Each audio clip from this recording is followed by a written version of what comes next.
ಕಳೆದ ವಾರ ಮೈಸೂರಿನ ಕಾಂಗ್ರೆಸ್ ಕಚೇರಿಯಲ್ಲಿ ರಾಜ್ಯದ ವಕ್ತಾರ ಅಂತ ಹೇಳ್ಕೊಳ್ಳುವಂಥ ಎಂ ಲಕ್ಷ್ಮಣ್ ಅನ್ನುವಂಥ ವ್ಯಕ್ತಿ ಈ ದೇಶದ ಗೃಹ ಮಂತ್ರಿಗಳಾದಂಥ ಅಮಿತ್ ಶಾ ಅವರನ್ನ ಮತ್ತು ಸೋಮಣ್ಣ ಅವ್ರನ್ನ ಅವಹೇಳನಕಾರಾಗಿ ಮಾಧ್ಯಮದಲ್ಲಿ ಮಾತನಾಡಿರೋದನ್ನ ಕುರಿತು ಇವತ್ತು ನಾವು ಪೊಲೀಸ್ ಮಹಾನಿರ್ದೇಶಕರಿಗೆ ನಾವು ದೂರನ್ನು ಸಲ್ಲಿಸಿದ್ದೀವಿ. ಅವರು ಮಾತಾಡ್ತಾ ಬಳ್ಳಾರಿಯ ಬ್ಯಾನರ್ ಗಲಾಟೆಯಲ್ಲಿ ಬ್ಯಾನರ್ ವಿಷಯದಲ್ಲಿ ಆಗಿರುವಂಥ ಆ ಕೃತ್ಯಕ್ಕೆ ಅಮಿತ್ ಶಾ ಅವರ ಚಿತಾವಣೆಯಿಂದ ಅದನ್ನು ಸೋಮಣ್ಣ ಅವ್ರಿಗೆ ಹೇಳಿ ಸೋಮಣ್ಣ ಅವರು ಬಳ್ಳಾರಿಗೆ ಬಂದು ಅದನ್ನು ವಿಷಯವನ್ನು ತಿಳಿಸಿ ಈ ಹೆಣ ಬೀಳೋದಕ್ಕೆ ಕಾರಣ ಅನ್ನುವಂಥ ಗಂಭೀರವಾದಂಥ ಆರೋಪವನ್ನು ಕಾಂಗ್ರೆಸ್ಸಿನ ವಕ್ತಾರರು ಮಾಡಿರುವಂಥದ್ದು. ಈ ದೇಶದ ಗೃಹ ಮಂತ್ರಿಯವರ ಬಗ್ಗೆ, ಅದರಲ್ಲೂ ಕೇಂದ್ರದ ರಾಜ್ಯ ಸಚಿವರಾದಂಥ ರೈಲ್ವೆ ಸಚಿವರಾದಂಥ ಸೋಮಣ್ಣ ಅವ್ರ ಜೊತೆ ಅವರು ಹೇಳಿ ಕಳಿಸಿ ಹೆಣ ಬೆಳೆಸಿದ್ದಾರೆ ಬಳ್ಳಾರಿಲಿ. ಕರ್ನಾಟಕ ರಾಜ್ಯದಲ್ಲೇ ನೀವು ಬರೀ ಪತ್ರಿಕಾಗೋಷ್ಠಿ ಮಾಡಿದ್ರೆ ಉಪಯೋಗ ಇಲ್ಲ, ಯಾವ್ದಾದ್ರು ಹೆಣ ಬೆಳೆಸಿ ರಾಜಕೀಯ ಮಾಡಬೇಕು ಅನ್ನುವಂಥ ಗಂಭೀರವಾದಂಥ ಬೇಸ್ಲೆಸ್ ಅಲಿಗೇಷನನ್ನು ಸನ್ಮಾನ್ಯ ಲಕ್ಷ್ಮಣ್ ಅವರು ಮೈಸೂರಿನಲ್ಲಿ ಮಾಡಿರುವಂಥದ್ದು. ಅಂದರೆ ನಾಗರಿಕರಲ್ಲಿ ಅನುಮಾನ ಬರಬೇಕು, ಇಡೀ ರಾಜ್ಯದ ಜನತೆಗೆ ಕಾಂಗ್ರೆಸ್ಸಿನ ಏನು ಆ ಒಂದು ಕಾರ್ಯಕರ್ತನ ಕೊಲೆಯಾಗಿದೆ, ಗುಂಡೊಡೆದಾಗಿರುವಂಥ ಆ ಘಟನೆಯನ್ನು ಬೇರೆ ಕಡೆಗೆ ತಿರುಗಿಸುವಂಥ ಪ್ರಯತ್ನವಾಗಿ ಕೇಂದ್ರದ ಗೃಹ ಸಚಿವರು ಮತ್ತು ಕೇಂದ್ರದ ಸಚಿವರ ಮೇಲೆ ಹೇಳಿರುವಂಥ ಈ ಆರೋಪವನ್ನು, ಜೊತೆಗೆ ಅವ್ರು ಇನ್ನೊಂದು ಹೇಳ್ತಾರೆ, ಸೋಮಣ್ಣ ಅವರಿಗೆ ಬ್ರೈನ್ ಮ್ಯಾಪಿಂಗ್ ಮಾಡಬೇಕು ಅಂತೇಳಿ. ಬ್ರೈನ್ಲೆಸ್ ಇರುವಂಥ ಲಕ್ಷ್ಮಣ್ಣ ಅವ್ರಿಗೆ ತಲೆಯಲ್ಲಿ ಏನೂ ಇಲ್ಲ, ಆ ವ್ಯಕ್ತಿ ಬ್ರೈನ್ ಮ್ಯಾಪಿಂಗ್ ಮಾಡಬೇಕು ಅಂತ ಹೇಳಿರುವಂಥದ್ದನ್ನು ಮತ್ತೆ ಇವ್ರಿಗೆ ಎಲ್ಲಿಯ ಸೋರ್ಸು, ಯಾವ ಮೂಲದಿಂದ ಇವರಿಗೆ ಅಮಿತ್ ಶಾ ಹೇಳಿದ್ದಾರೆ ಅಂತ ಬಂತು, ಅದೆಲ್ಲವನ್ನ ತನಿಖೆಗೊಳಪಡಿಸ್ಬೇಕು, ಲಕ್ಷ್ಮಣ್ ಅವರನ್ನು ದೂರು ದಾಖಲಿಸಬೇಕು ಮತ್ತು ಅವ್ರನ್ನ ತೀವ್ರವಾದಂಥ ತನಿಖೆ ಮಾಡಬೇಕು. ಇದಕ್ಕೆ ಎಲ್ಲಿಂದ ಅವ್ರಿಗೆ ಸಾಕ್ಷ್ಯ ಸಿಕ್ತು, ಯಾರು ಇವ್ರಿಗೆ ಹೇಳಿಕೊಟ್ರು, ಯಾವುದು ಮೂಲ ಸೋರ್ಸ್ ಏನೋ ಅನ್ನುವಂಥದ್ದನ್ನು ಪತ್ತೆ ಮಾಡಿ ಅವ್ರ ಮೇಲೆ ಕ್ರಮ ತೆಗೆದುಕೋಬೇಕು. ಈ ದೇಶದ ಗೃಹ ಮಂತ್ರಿ ಅವ್ರ ಮೇಲೆ ಹೇಳಿರುವಂಥ ಈ ಹೇಳಿಕೆಯನ್ನು ಗಂಭೀರವಾಗಿ ಪರಿಗಣಿಸಬೇಕು ಅಂಥೇಳಿ ಸನ್ಮಾನ್ಯ ಕೇಶವ ಪ್ರಸಾದ್ ನಮ್ಮ MLC ಅವರು, ಹಿಂದಿನ MLC ಆದಂಥ ಸಿದ್ದರಾಜ್ ಅವರು ಮತ್ತು ನಮ್ಮ ರಾಜ್ಯದ ವಕ್ತಾರ ಮಾಧ್ಯಮದ ಪ್ರಮುಖರಾಗಿರುವಂಥ ಪ್ರಕಾಶ್ ಅವ್ರ ಜೊತೆ ಸನ್ಮಾನ್ಯ ಸಲೀಂ ಸಾಹೇಬ್ರನ್ನ ನೋಡಿ ದೂರನ್ನು ದಾಖಲಿಸ್ಬಿಟ್ಟು ಬಂದಿದ್ದೀನಿ. ಇದಕ್ಕೆ ಅವರು ಆಶ್ಚರ್ಯ ವ್ಯಕ್ತಪಡಿಸಿದ್ರು, ಈ ರೀತಿಯಲ್ಲಿ ಆಗಿದೆ, ತಕ್ಷಣವೇ ಇದಕ್ಕೆ ನಾನು ಏನು ಬೇಕೋ ಕಾನೂನು ಕ್ರಮವನ್ನು ತೆಗೆದುಕೋತೀನಿ ಅನ್ನುವಂಥ ಮಾತನ್ನು ಸನ್ಮಾನ್ಯ ಸಲೀಂ ಸಾಹೇಬ್ರು ಹೇಳಿದ್ದಾರೆ. ಅವ್ರ ಮೇಲೆ ವಿಶ್ವಾಸ ಇದೆ, ಇದು ಇಷ್ಟಕ್ಕೆ ನಿಲ್ಲಬಾರ್ದು, ಏನೋ ಬಾಯಿಗೆ ಬಂದಂಗೆ ಬರುತ್ತೆ, ನಾನು ಏನು ಬೇಕಾದ್ರೂ ಮಾತನಾಡಿ ಜೀರ್ಣಿಸ್ಕೋತೀನಿ ಅನ್ನುವಂಥದ್ದು ಆಗಬಾರ್ದು. ಆ ಹಿನ್ನೆಲೆಯಲ್ಲಿ ಇವತ್ತು ದೂರನ್ನು ದಾಖಲಿಸ್ಬಿಟ್ಟು ಬಂದಿದ್ದೀನಿ. ಕಳೆದ ವಾರ ಮೈಸೂರಿನ ಕಾಂಗ್ರೆಸ್ ಕಚೇರಿಯಲ್ಲಿ ರಾಜ್ಯದ ವಕ್ತಾರ ಅಂತ ಹೇಳ್ಕೊಳ್ಳುವಂಥ ಎಂ ಲಕ್ಷ್ಮಣ್ ಅನ್ನುವಂಥ ವ್ಯಕ್ತಿ ಈ ದೇಶದ ಗೃಹ ಮಂತ್ರಿಗಳಾದಂಥ ಅಮಿತ್ ಶಾ ಅವರನ್ನು ಮತ್ತು ಸೋಮಣ್ಣ ಅವ್ರನ್ನ ಅವಹೇಳನಕಾರಾಗಿ ಮಾಧ್ಯಮದಲ್ಲಿ ಮಾತನಾಡಿರೋದನ್ನು ಕುರಿತು ಇವತ್ತು ನಾವು ಪೊಲೀಸ್ ಮಹಾನಿರ್ದೇಶಕರಿಗೆ ನಾವು ದೂರನ್ನು ಸಲ್ಲಿಸಿದ್ದೀವಿ. ಅವರು ಮಾತಾಡ್ತಾ ಬಳ್ಳಾರಿಯ ಬ್ಯಾನರ್ ಗಲಾಟೆಯಲ್ಲಿ ಬ್ಯಾನರ್ ವಿಷಯದಲ್ಲಿ ಆಗಿರುವಂಥ ಆ ಕೃತ್ಯಕ್ಕೆ ಅಮಿತ್ ಶಾ ಅವರ ಚಿತಾವಣೆಯಿಂದ ಅದನ್ನು ಸೋಮಣ್ಣ ಅವ್ರಿಗೆ ಹೇಳಿ ಸೋಮಣ್ಣ ಅವರು ಬಳ್ಳಾರಿಗೆ ಬಂದು ಅದನ್ನು ವಿಷಯವನ್ನು ತಿಳಿಸಿ ಈ ಹೆಣ ಬೀಳೋದಕ್ಕೆ ಕಾರಣ ಅನ್ನುವಂಥ ಗಂಭೀರವಾದಂಥ ಆರೋಪವನ್ನು ಕಾಂಗ್ರೆಸ್ಸಿನ ವಕ್ತಾರರು ಮಾಡಿರುವಂಥದ್ದು.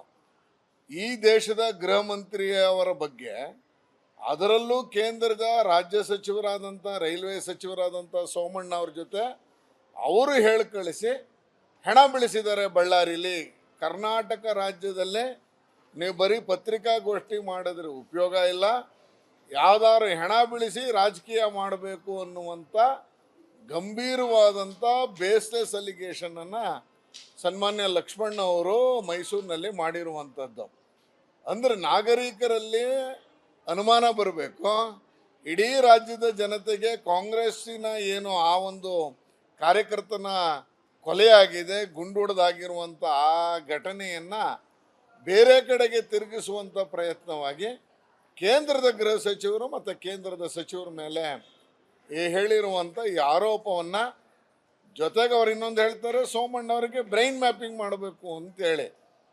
ಬ್ರೈನ್ಲೆಸ್ ಇರುವಂಥ ಲಕ್ಷ್ಮಣ್ಣ ಅವ್ರಿಗೆ ತಲೆಯಲ್ಲಿ ಏನೂ ಇಲ್ಲ. ಆ ವ್ಯಕ್ತಿ ಬ್ರೈನ್ ಮ್ಯಾಪಿಂಗ್ ಮಾಡಬೇಕು ಅಂತ ಹೇಳಿರುವಂಥದ್ದನ್ನು ಮತ್ತೆ ಇವ್ರಿಗೆ ಎಲ್ಲಿಯ ಸೋರ್ಸು, ಯಾವ ಮೂಲದಿಂದ ಇವರಿಗೆ ಅಮಿತ್ ಶಾ ಹೇಳಿದ್ದಾರೆ ಅಂತ ಬಂತು, ಅದೆಲ್ಲವನ್ನ ತನಿಖೆಗೊಳಪಡಿಸ್ಬೇಕು. ಲಕ್ಷ್ಮಣ್ ಅವರನ್ನ ದೂರು ದಾಖಲಿಸಬೇಕು ಮತ್ತು ಅವ್ರನ್ನ ತೀವ್ರವಾದಂಥ ತನಿಖೆ ಮಾಡಬೇಕು. ಇದಕ್ಕೆ ಎಲ್ಲಿಂದ ಅವ್ರಿಗೆ ಸಾಕ್ಷ್ಯ ಸಿಕ್ತು, ಯಾರು ಇವ್ರಿಗೆ ಹೇಳ್ಕೊಟ್ರು, ಯಾವುದು ಮೂಲ ಸೋರ್ಸ್ ಏನೋ ಅನ್ನುವಂಥದ್ದನ್ನು ಪತ್ತೆ ಮಾಡಿ ಅವ್ರ ಮೇಲೆ ಕ್ರಮ ತೆಗೆದುಕೋಬೇಕು. ಈ ದೇಶದ ಗೃಹ ಮಂತ್ರಿ ಅವ್ರ ಮೇಲೆ ಹೇಳಿರುವಂಥ ಈ ಹೇಳಿಕೆಯನ್ನು ಗಂಭೀರವಾಗಿ ಪರಿಗಣಿಸಬೇಕು ಅಂಥೇಳಿ ಸನ್ಮಾನ್ಯ ಕೇಶವ ಪ್ರಸಾದ್ ನಮ್ಮ MLC ಅವರು, ಹಿಂದಿನ MLC ಆದಂಥ ಸಿದ್ದರಾಜ್ ಅವರು ಮತ್ತು ನಮ್ಮ ರಾಜ್ಯದ ವಕ್ತಾರ ಮಾಧ್ಯಮದ ಪ್ರಮುಖರಾಗಿರುವಂಥ ಪ್ರಕಾಶ್ ಅವ್ರ ಜೊತೆ ಸನ್ಮಾನ್ಯ ಸಲೀಂ ಸಾಹೇಬ್ರನ್ನ ನೋಡಿ ದೂರನ್ನು ದಾಖಲಿಸ್ಬಿಟ್ಟು ಬಂದಿದ್ದೀನಿ. ಇದಕ್ಕೆ ಅವರು ಆಶ್ಚರ್ಯ ವ್ಯಕ್ತಪಡಿಸಿದ್ರು, ಈ ರೀತಿಯಲ್ಲಿ ಆಗಿದೆ, ತಕ್ಷಣವೇ ಇದಕ್ಕೆ ನಾನು ಏನು ಬೇಕೋ ಕಾನೂನು ಕ್ರಮವನ್ನು ತೆಗೆದುಕೋತೀನಿ ಅನ್ನುವಂಥ ಮಾತನ್ನು ಸನ್ಮಾನ್ಯ ಸಲೀಂ ಸಾಹೇಬ್ರು ಹೇಳಿದ್ದಾರೆ. ಅವ್ರ ಮೇಲೆ ವಿಶ್ವಾಸ ಇದೆ, ಇದು ಇಷ್ಟಕ್ಕೆ ನಿಲ್ಲಬಾರ್ದು, ಏನೋ ಬಾಯಿಗೆ ಬಂದಂಗೆ ಬರುತ್ತೆ, ನಾನು ಏನು ಬೇಕಾದ್ರೂ ಮಾತನಾಡಿ ಜೀರ್ಣಿಸ್ಕೋತೀನಿ ಅನ್ನುವಂಥದ್ದು ಆಗಬಾರ್ದು. ಆ ಹಿನ್ನೆಲೆಯಲ್ಲಿ ಇವತ್ತು ದೂರನ್ನು ದಾಖಲಿಸ್ಬಿಟ್ಟು ಬಂದಿದ್ದೀನಿ. ಕಳೆದ ವಾರ ಮೈಸೂರಿನ ಕಾಂಗ್ರೆಸ್ ಕಚೇರಿಯಲ್ಲಿ ರಾಜ್ಯದ ವಕ್ತಾರ ಅಂತ ಹೇಳ್ಕೊಳ್ಳುವಂಥ ಲಕ್ಷ್ಮಣ್ ಅನ್ನುವಂಥ ವ್ಯಕ್ತಿ ಈ ದೇಶದ ಗೃಹ ಮಂತ್ರಿಗಳಾದಂಥ ಅಮಿತ್ ಶಾ ಅವ್ರ ಜೊತೆ ಅಮಿತ್ ಶಾ ಅವರನ್ನು ಮತ್ತು ಸೋಮಣ್ಣ ಅವ್ರನ್ನ ಅವಹೇಳನಕಾರಾಗಿ ಮಾಧ್ಯಮದಲ್ಲಿ ಮಾತನಾಡಿರೋದನ್ನು ಕುರಿತು ಇವತ್ತು ನಾವು ಪೊಲೀಸ್ ಮಹಾನಿರ್ದೇಶಕರಿಗೆ ನಾವು ದೂರನ್ನು ಸಲ್ಲಿಸಿದ್ದೀವಿ.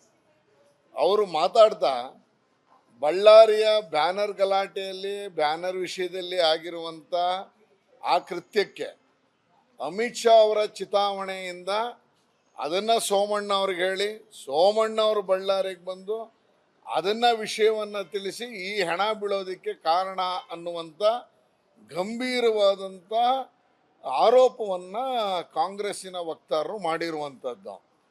ಈ ದೇಶದ ಗೃಹ ಮಂತ್ರಿಯವರ ಬಗ್ಗೆ, ಅದರಲ್ಲೂ ಕೇಂದ್ರದ ರಾಜ್ಯ ಸಚಿವರಾದಂಥ ರೈಲ್ವೆ ಸಚಿವರಾದಂಥ ಸೋಮಣ್ಣ ಅವ್ರ ಜೊತೆ ಅವರು ಹೇಳಿ ಕಳಿಸಿ ಹೆಣ ಬೆಳೆಸಿದ್ದಾರೆ ಬಳ್ಳಾರಿಲಿ.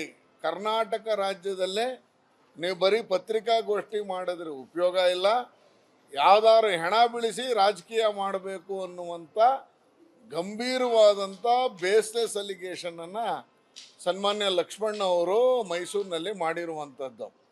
ಅಂದರೆ ನಾಗರಿಕರಲ್ಲಿ ಅನುಮಾನ ಬರಬೇಕು, ಇಡೀ ರಾಜ್ಯದ ಜನತೆಗೆ ಕಾಂಗ್ರೆಸ್ಸಿನ ಏನು ಆ ಒಂದು ಕಾರ್ಯಕರ್ತನ ಕೊಲೆಯಾಗಿದೆ, ಗುಂಡೊಡೆದಾಗಿರುವಂಥ ಆ ಘಟನೆಯನ್ನು ಬೇರೆ ಕಡೆಗೆ ತಿರುಗಿಸುವಂಥ ಪ್ರಯತ್ನವಾಗಿ ಕೇಂದ್ರದ ಗೃಹ ಸಚಿವರು ಮತ್ತು ಕೇಂದ್ರದ ಸಚಿವರ ಮೇಲೆ ಹೇಳಿರುವಂಥ ಈ ಆರೋಪವನ್ನು, ಜೊತೆಗೆ ಅವ್ರು ಇನ್ನೊಂದು ಹೇಳ್ತಾರೆ, ಸೋಮಣ್ಣವರಿಗೆ ಬ್ರೈನ್ ಮ್ಯಾಪಿಂಗ್ ಮಾಡಬೇಕು ಅಂತೇಳಿ.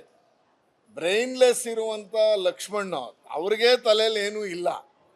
ಆ ವ್ಯಕ್ತಿ ಬ್ರೈನ್ ಮ್ಯಾಪಿಂಗ್ ಮಾಡಬೇಕು ಅಂತ ಹೇಳಿರುವಂಥದ್ದನ್ನು ಮತ್ತೆ ಇವ್ರಿಗೆ ಎಲ್ಲಿಯ ಸೋರ್ಸು, ಯಾವ ಮೂಲದಿಂದ ಇವರಿಗೆ ಅಮಿತ್ ಶಾ ಹೇಳಿದ್ದಾರೆ ಅಂತ ಬಂತು, ಅದೆಲ್ಲವನ್ನ ತನಿಖೆಗೊಳಪಡಿಸ್ಬೇಕು. ಲಕ್ಷ್ಮಣ್ ಅವರನ್ನು ದೂರು ದಾಖಲಿಸಬೇಕು ಮತ್ತು ಅವ್ರನ್ನ ತೀವ್ರವಾದಂಥ ತನಿಖೆ ಮಾಡಬೇಕು.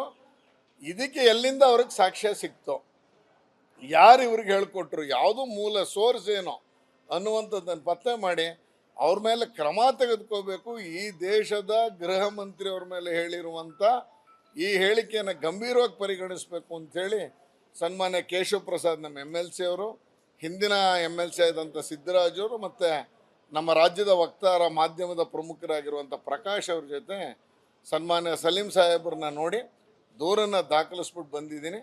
ಇದಕ್ಕೆ ಅವರು ಆಶ್ಚರ್ಯ ವ್ಯಕ್ತಪಡಿಸಿದ್ರು, ಈ ರೀತಿಯಲ್ಲಿ ಆಗಿದೆ, ತಕ್ಷಣವೇ ಇದಕ್ಕೆ ನಾನು ಏನು ಬೇಕೋ ಕಾನೂನು ಕ್ರಮವನ್ನು ತೆಗೆದುಕೋತೀನಿ ಅನ್ನುವಂಥ ಮಾತನ್ನು ಸನ್ಮಾನ್ಯ ಸಲೀಂ ಸಾಹೇಬ್ರು ಹೇಳಿದ್ದಾರೆ. ಅವ್ರ ಮೇಲೆ ವಿಶ್ವಾಸ ಇದೆ, ಇದು ಇಷ್ಟಕ್ಕೆ ನಿಲ್ಲಬಾರ್ದು, ಏನೋ ಬಾಯಿಗೆ ಬಂದಂಗೆ ಬರುತ್ತೆ, ನಾನು ಏನು ಬೇಕಾದ್ರೂ ಮಾತನಾಡಿ ಜೀರ್ಣಿಸ್ಕೋತೀನಿ ಅನ್ನುವಂಥದ್ದು ಆಗಬಾರ್ದು. ಆ ಹಿನ್ನೆಲೆಯಲ್ಲಿ ಇವತ್ತು ದೂರನ್ನು ದಾಖಲಿಸ್ಬಿಟ್ಟು ಬಂದಿದ್ದೀನಿ.